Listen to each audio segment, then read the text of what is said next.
Two horror giants, one built on action and evolution, the other on atmosphere and psychology. In 2026, both are alive again. Which one is actually worth your money? Not which one is scarier, not which one is more iconic, which one delivers real value. Today on WIG, 4 different approaches to horror. Only some truly justify the price tag.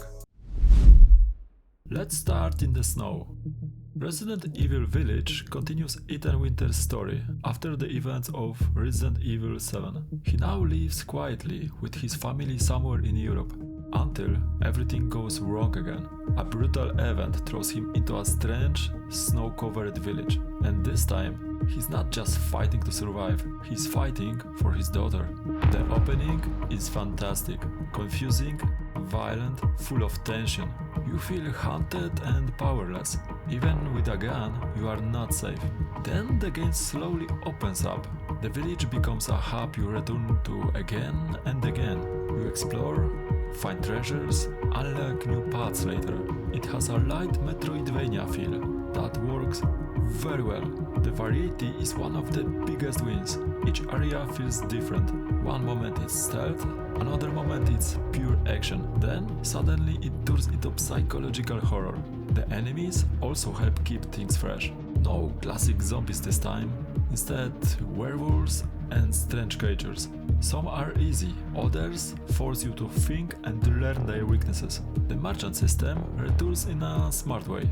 You upgrade weapons, buy supplies, even good food for bonuses, if you want to. All of this makes the progression satisfying without turning into busy work.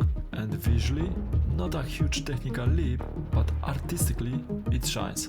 The lords, especially Lady Dimitrescu and others, are memorable and unique. Core experience 8.6.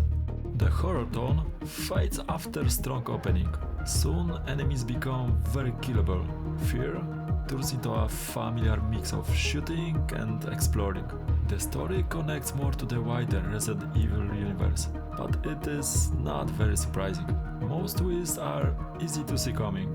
Logic also takes a backseat. Some characters are unstoppable one moment and fall quickly the next. And while it looks great, this does not feel like a true next-gen leap. Time value 8.1.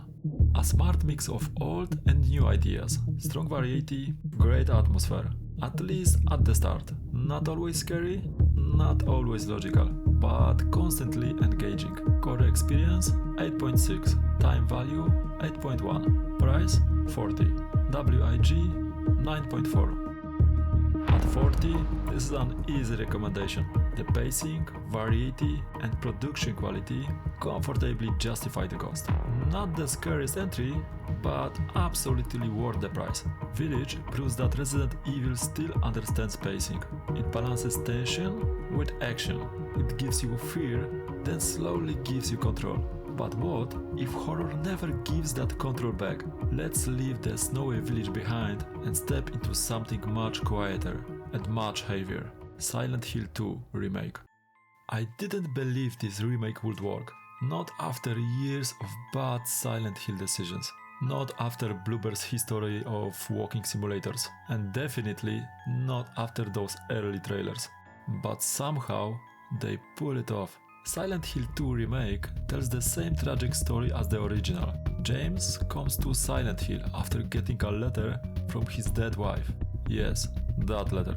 The remake stays very close to the source, but it also builds something new on top of it. Same story, same themes, but presented in a modern way. The atmosphere is still the main star. The sound design is outstanding. You really should play this with headphones. Many sounds sit right on the edge of hearing. They create constant tension. Music also hits hard again. Classic themes return but with new versions. The acting is much stronger now. Motion capture helps a lot. Faces show real emotion this time. James, Angela, Eddie, they feel more human. The camera change to over the shoulder works better than expected. You see the world more directly, and the locations look fantastic. Places like the hospital, prison and hotel feel bigger and richer. Puzzles are also one of the best parts of the game. The remake keeps the spirit of Silent Hill. Slow horror, emotional weight, no cheap jump scares.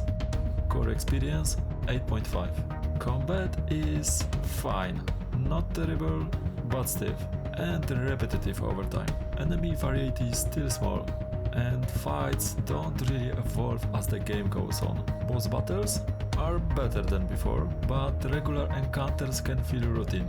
There are also technical issues. Frame drops happen, visual glitches show up sometimes. And while the game looks great, optimization isn't perfect. The new larger spaces also reduce some of the old claustrophobic feeling. The horror is heavier and more direct now, less mysterious. Time value 7.8. This is not a perfect remake. Combat is basic, gameplay depth is limited, and tech problems exist. But the atmosphere, sound, acting, and respect for the original carry it.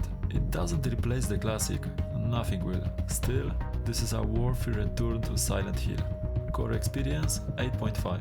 Time value 7.8. Price 70. WIG 7.5.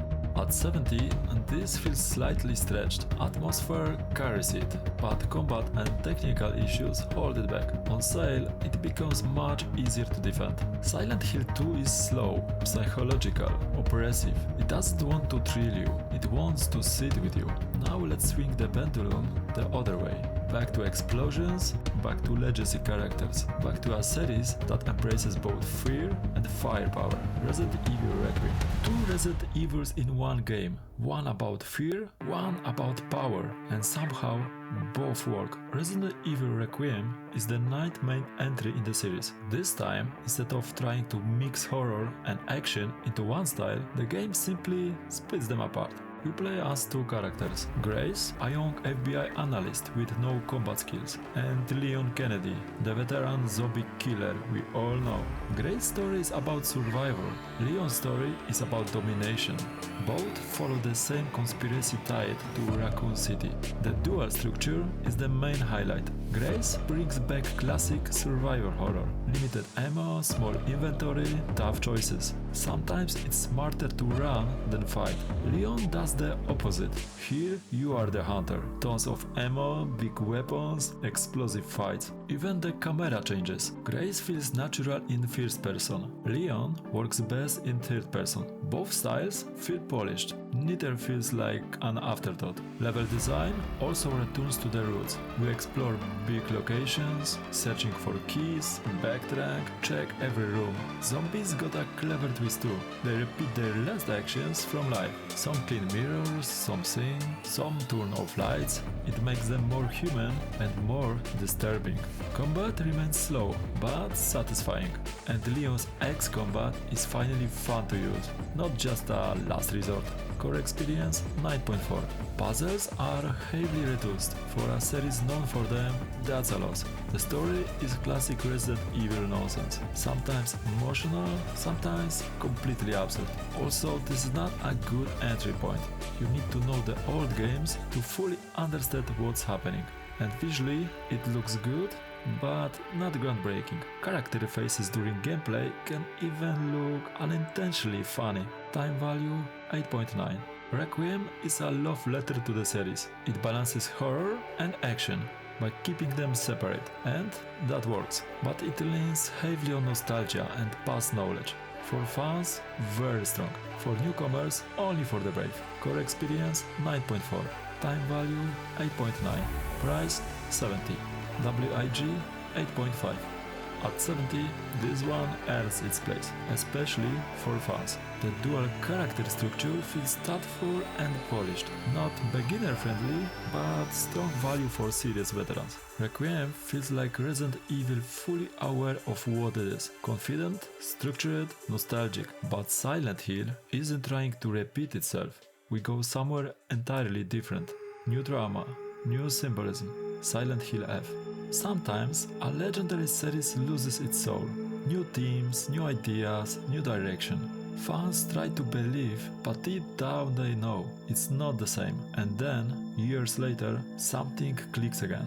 That's exactly what Silent Hill F feels like. Silent Hill F is a new survival horror set in 1960s Japan. Instead of the classic foggy American town, we visit a small village called Ebisugaoka. We follow Hinako, a teenage girl growing up in a broken home.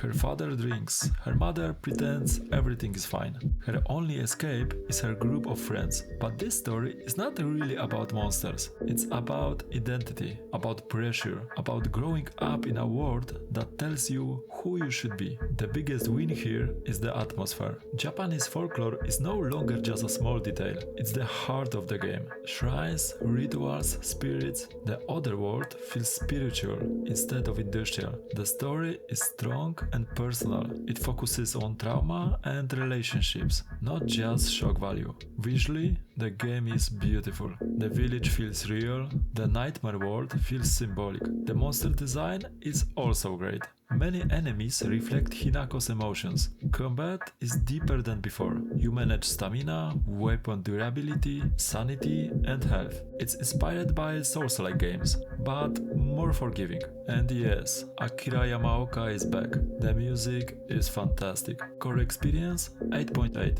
Combat is also where things get messy. It wants to be intense, but not too hard. Sometimes enemies respawn endlessly, some fights rely on cheap jump scares instead of tension. Near the end, enemy variety drops and repetition becomes noticeable. Performance is mostly fine, but small frame drops happen. And if you loved the classy, rusty Silent Hill style, this new direction may feel very different. Time value 8. Silent Hill F is a bold reinvention. It respects the past, but doesn't copy it. The story stays with you. The world feels fresh, not perfect, but meaningful. This is not just another reboot, it's a Silent Hill that actually feels alive again. Worth playing, especially if you want something new from horror. Core experience 8.8, time value 8, price 80, WIG 7.3.